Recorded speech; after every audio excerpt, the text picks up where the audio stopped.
Islam and greetings. Princeanaelbey, Divine Prince of the Divine Theocracy of the Moorish Science Temple of America through Temple Alhambra. And I pray that you all have been good to one another, at the very least.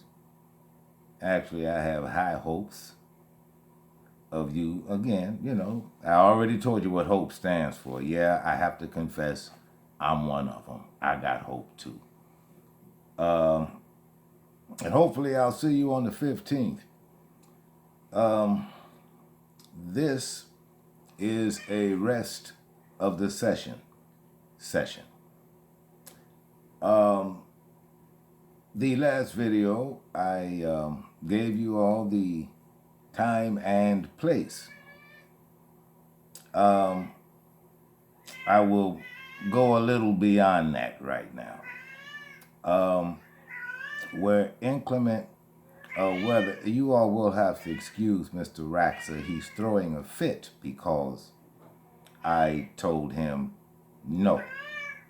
And,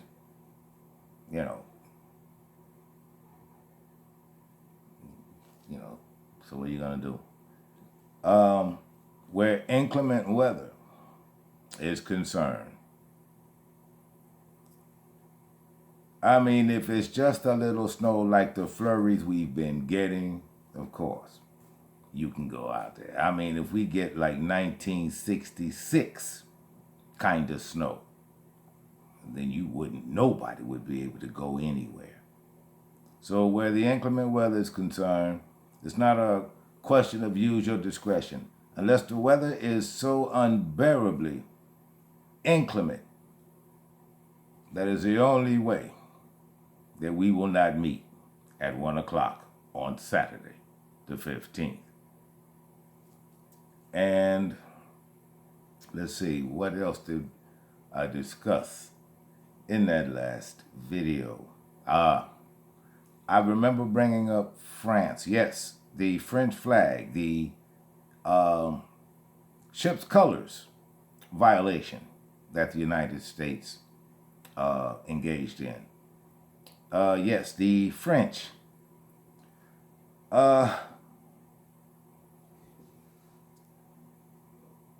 When the Corsairs were on the waters and we caught a French ship, didn't matter what kind of ship it was, because the French were really, really greedy. Every ship we captured in the Mediterranean was a prize. And boy, were they loaded. We always knew we were going to go home with something whenever we saw that French ensign flying. And what we would do, we take a ship. What we would do sometimes, depending on where we were, what we would do is we would make the sailors sail to whatever island we were near, and we would maroon them there. We'd make them get off their ship and we would maroon them there. Now, because the only thing pretty much on one of those islands, especially in the Caribbean, or Med, there was plenty of food. I told you, we were civilized. We did not brutalize those we captured and commanded. I mean, we didn't brutalize them. We meant business, but we didn't brutalize them or put them under any undue hardship. They were far from home. They're ship sailors. They got captured. I mean, that's a bad enough fate for a man. You don't want to do any more to him than that. We are loved, even when we are dealing with our enemies. So we would drop them off. A word came out of that action. We would drop, or we would maroon the French sailors on those islands. The staple in their diet became the wild pigs and the boars that would be on those, that were native to those islands. And as a result of that being a staple in their diet for as long as they were marooned on those islands, a name for them came out of that. And the name was Buccaneer. Now there's a football team down in Tampa, Florida with that name. Well, the word Buccaneer translates, first of all, let me give you the actual French word for Buccaneer. The French word for Buccaneer is Buccaneer.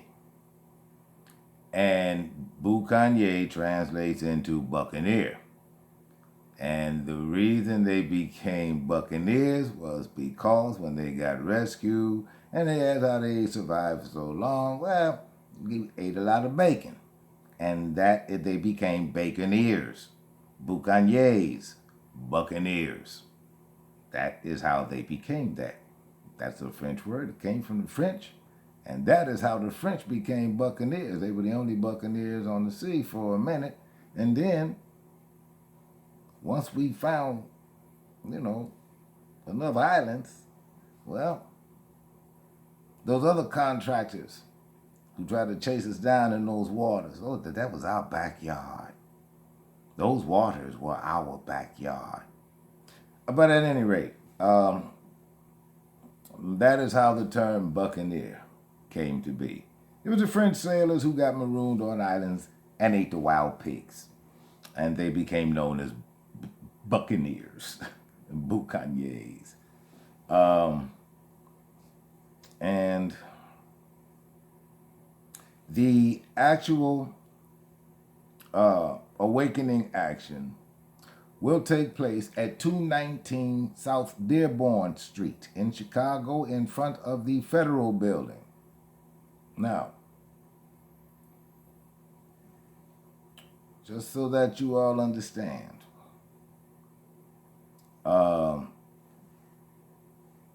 there may be coverage and everything is going to be okay. I have made provisions for this.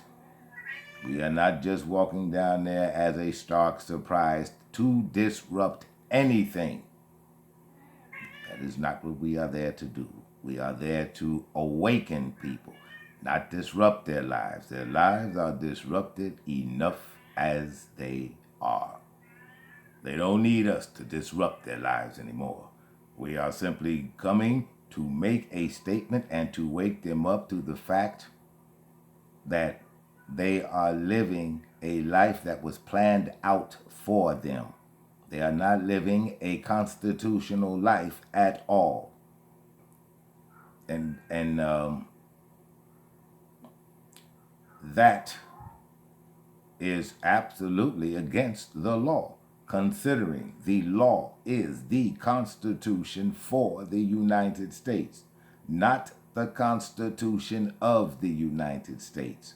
That is a document that was written up and forced on the people in 1871.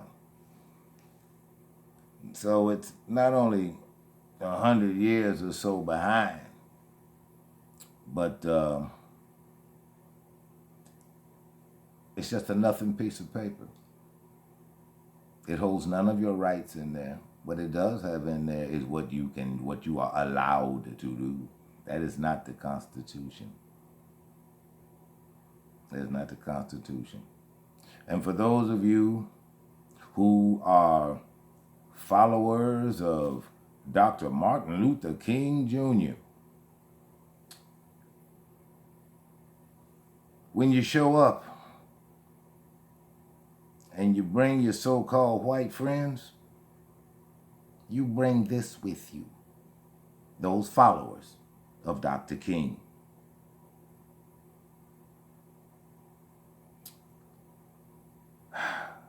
Do you all remember his words? about a man being judged not by the color of his skin, but by the content of his character, that could be the future. And it has to start somewhere. It has to start somewhere. And it is also in keeping with the fulfilling of the prophecies. And so all of you who have for years claimed to love your adopted father, I'll see you there. If I don't see you there, you will only prove my very first message to you all. You will only prove that. And you will prove every subsequent video I have made speaking on the low character that you all have spun his old movement into. If I don't see you there, you will simply be the personification of all that I spoke. I told you, I'm only here to tell you the truth. Now, if you want to be the truth of anything, especially in terms of honoring thy father and thy mother, I'll see you there. If I don't, oh well. Oh well. I spoke about the Buccaneers, and let's see, what else?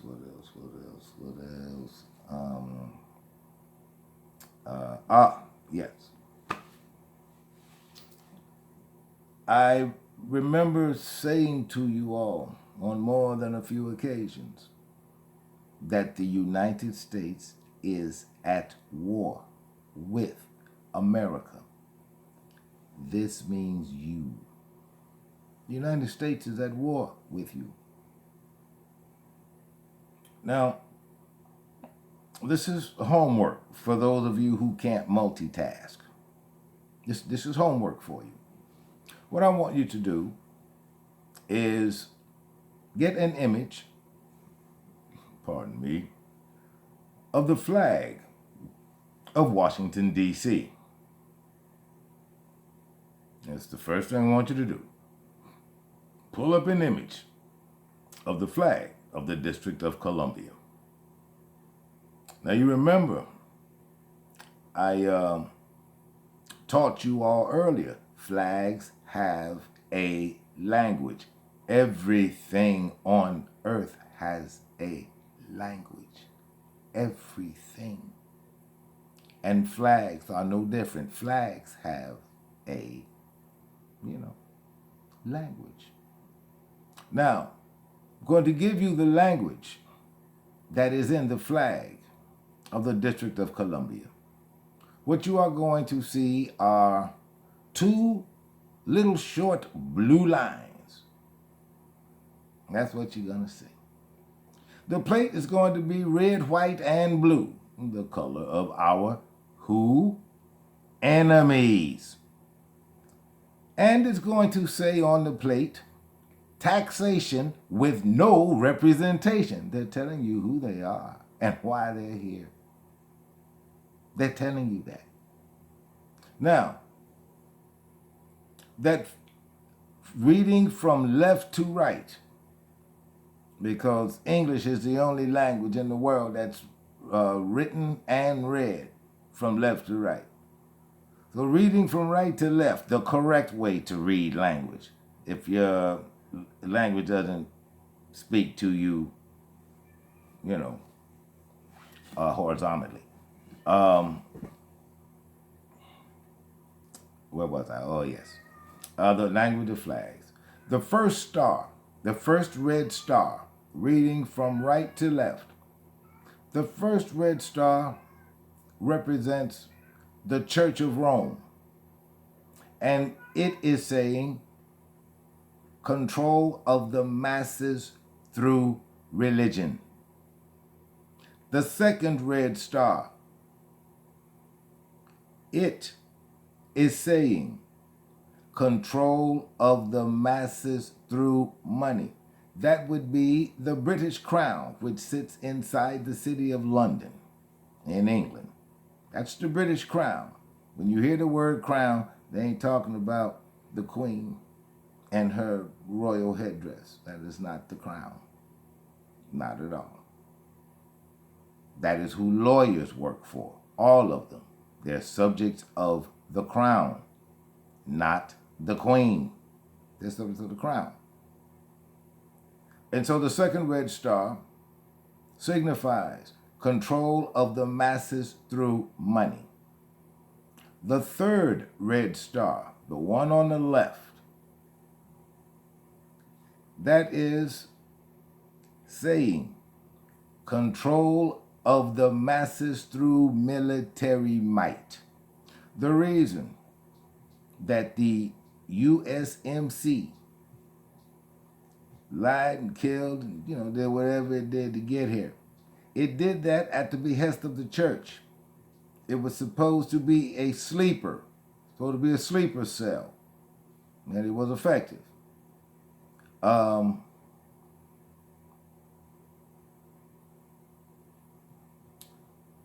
Another reason that George Washington, aside from him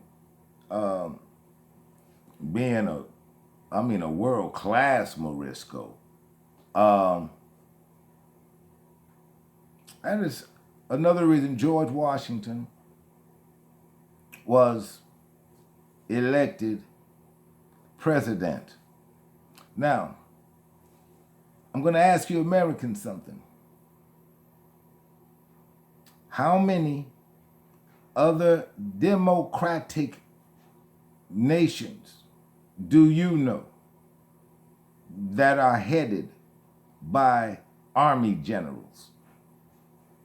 Go on, I'll give you some time to think about it.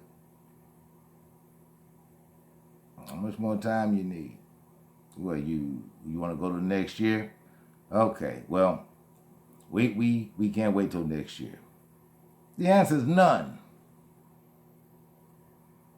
But the United States has had generals as presidents, hasn't it? Washington, Grant, Eisenhower. Kennedy wasn't quite a general, but he was a military man. And then the world almost nearly got spun out of control when somebody took a shot at the president and Darth Haig was on TV talking about, I'm in control now. I'm in control now. And Alexander Haig was one of those generals who hated wars ended, because it is the United States Military Corporation. It is the United States Military Corporation. That is why there were generals at the head of it. It's a military corporation. And what does it do in the name of the church and Christianity? It goes about the world beating nations, Muslim nations, into submission for the church. The United States Military Corporation is the military arm of the church. The military arm of the church. That's why it's the USMC.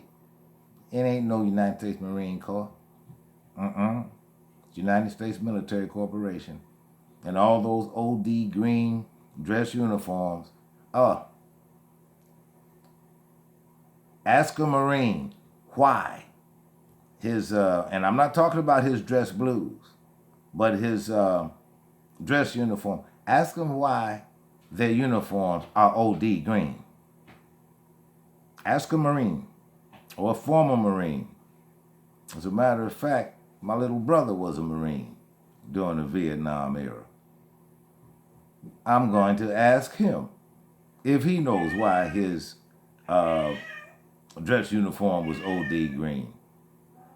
And if you ever get an answer from a Marine, drop me a comment, because I will come back and explain to you why.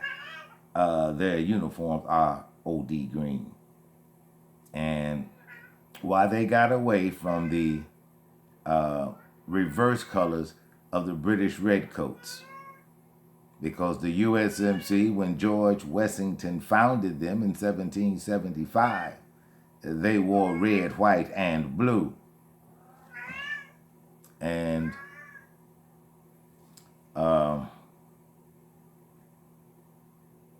it's really quite the thing. Really quite the thing. But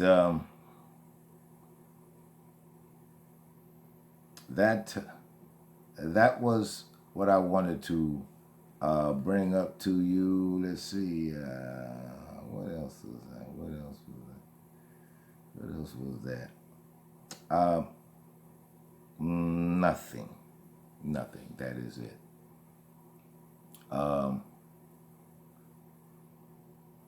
The reason that this video is going up so late, I was on the phone with a friend of mine. She's another doctor down in Houston, and she had a case, and this case had her just a bit perplexed. Her problem was she was treating a proposed diagnosis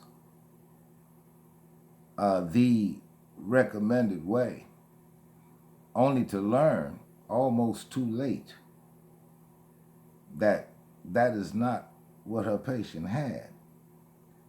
And that started us on a long-running jag about the incompetence in psychology today. And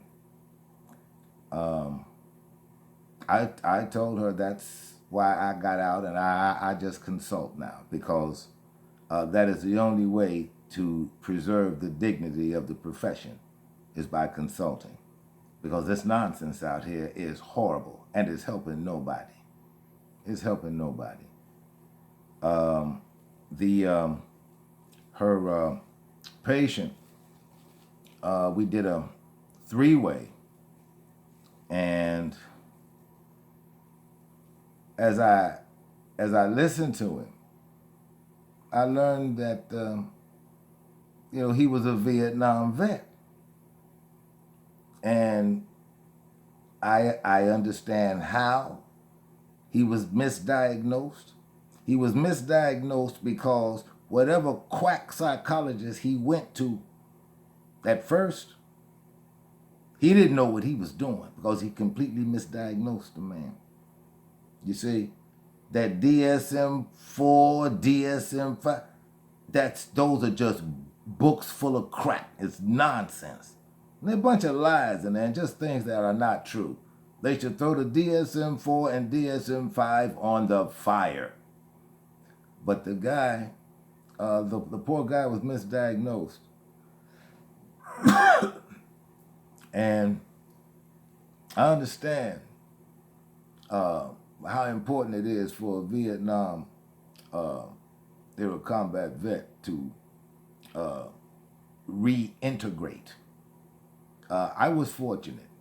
I started studying psychology when I was over there, thanks to this friend, good friend of mine who was a colonel, and he started me over there, and I was not as messed up as a lot of my brothers who came back here, partially because of my job. I mean, I did some nightmarish things, and had some nightmarish things happen to me, such as this. I'm going to share this with you. To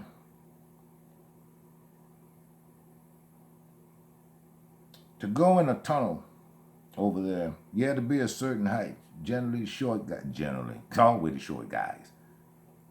They became tunnel rats. We ran across a tunnel, and we were going to link up with Air America somewhere near the Cambodian border, and spotted a tunnel. and sent a guy in there. He's in there not even 15 seconds. I hear gunfire. And then we all calling him. Don't get a response. I take my top pot off, jump down there in the hole, calling his name. And then I see where there's a hole just as you going into that tunnel.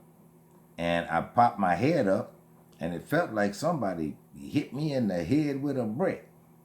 Well, I've been hit in the head with bricks before, and that's what I thought it was. I didn't find out till I got to the hospital. I thought I was going with my guy who was down the tunnel. Did get him out. He got shot, but he only got hit in his brachial nerve. That's what the doctor said. So shoot, he's okay, but that's pretty much it for him. Anyway, we get out, get in the hospital.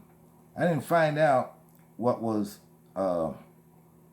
in my head until the major, who was a surgeon, pulled it out, and he brought it to me in a bedpan. It was a hatchet head. It wasn't a brick I got hit in the head with. I got hit in the head with a hatchet. I got hit in the head with a hatchet. And it's a little different thing for a Vietnam vet, especially one who's, been under it.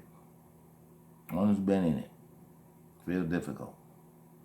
And this man's been living with this for over 50 years. I had to contain myself because this man has been ignored for 50 years. He was a young boy when he went to Vietnam. He turned into an old man before his tour was up. That place made you old real quick. Real quick. Then you come back home, beaucoup dinky dog, and nobody wants to, be bothered with you. I did do the brother some good, and I mean fraternity brother, because I'm a member of the biggest fraternity in the world, and that is the fraternity of veterans. It's a worldwide fraternity. And that brother, there's nowhere in the world I could not do something for him. Once I got the straight of it from him, and see, that is the one thing that I knew when I got back here and was able to actually start classes. What I knew was those VA doctors, they couldn't help those boys because you can't relate to them. You cannot relate to them. But at any rate, Saturday, February 15th, on the west end of the steps at the Museum of Science and Industry. And I'm hoping to see you there. There I go, using that word again. You know what? I'm just gonna stop listening to my brothers, cause that's all they talk about. You still hoping they'll do, but look, they're gonna be all right. You're gonna do all right. In the meantime, you be good to one another, you love one another, and you protect one another. Peace all. Until the next video. Oh, don't forget like, share, subscribe. See, y'all gonna let me get out with that. I bid you peace.